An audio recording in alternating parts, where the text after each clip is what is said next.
let's talk about a little bit of some mindset stuff. You want to create a melody over, let's say, an A minor chord. Okay, what is the low tension way to create a melody over an A minor chord? Just play the consonances of the triad, right? Use linear harmony or horizontal harmony through skipping or leaping melodic movements with only chord tones. Now, a lot of times when I mention this to people, they say, oh, you mean play arpeggios? But that's not really what I'm saying. Most people, when they think of, an arpeggio over an A minor, they think straight up and straight down, okay? Chord tone playing or linear harmony playing has a lot of different dimensions to it. You should be able to skip or jump or leap between any chord tone at any time, okay? And you should also play it with stylistic inflection, right? Every note that you play is an opportunity to be expressive. So if I just want to play a root to a third, all right, that's an arpeggio. Doesn't seem like it, but it's chord tones, okay? So that's method number one, all right? Getting used to playing expressive chord tone melodies. What's the second thing? Start to add in dissonances and tension notes.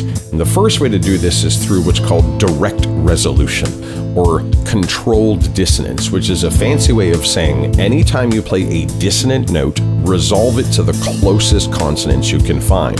If I play a dissonance, what's the closest consonants I can find? Or maybe,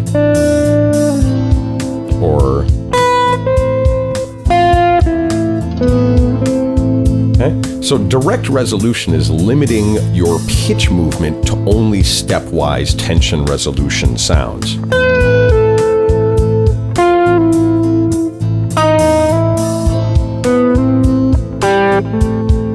Now, that ends up sounding like a scale, because it kind of is, right? But it's a scale with restrictions placed on it, all right? What is the third thing we can do? To defy expectation a little bit, still target your chord tones through tension resolution, but use indirect resolutions, which means play a dissonant note and then leap or skip to the point of resolution. So instead of resolving a dissonance directly to the closest consonants through kind of melodic voice leading, do a larger movement. So you get tension resolution in an unexpected way. This note wants to resolve there. But what if it was a leaping resolution, okay? My favorite one of these at the moment, and you'll notice that we're getting into kind of higher tension methods now, okay? Delayed resolution. What's delayed resolution? Consecutive dissonances before you eventually resolve. Now, consecutive dissonances can be done through steps, through skips, or through leaps. So instead of resolving immediately, this note to this, I might, or maybe even,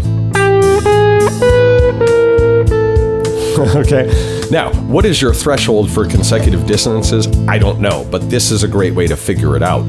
Can you handle 2 dissonances before resolution, or can you handle 3 dissonances? What is your personal threshold for the use of dissonance before eventual resolution? And of course, what is the final method here all the way at the bottom, which is the highest tension? Create a melody using dissonances, either with or without chord tones, and then just leave those dissonances hanging. Use unresolved tension. I do this all the time. I will play a nice consonant chord tone phrase and then end on a dissonant note and leave the listener hanging, going, what the heck is next, right?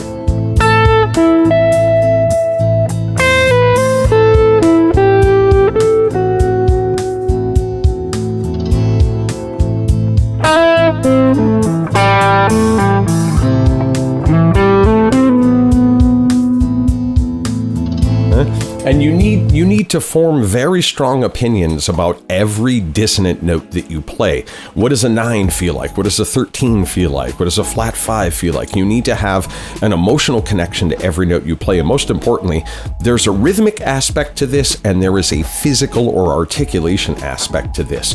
If you frame your melodic structure around these types of behavior, from no tension with chord tones to a little bit of tension with stepwise resolution, leaping resolution, resolution, delayed resolution, and then no resolution, it gives you a really good framework about how to structure a solo that actually sounds composed and not just off-the-cuff scale noodling and randomness. There's much more of a sense of structure and development through motifs or repetition and variations of themes using these 5 methods that gives your playing a much more mature quality. So try that out and let me know how it goes.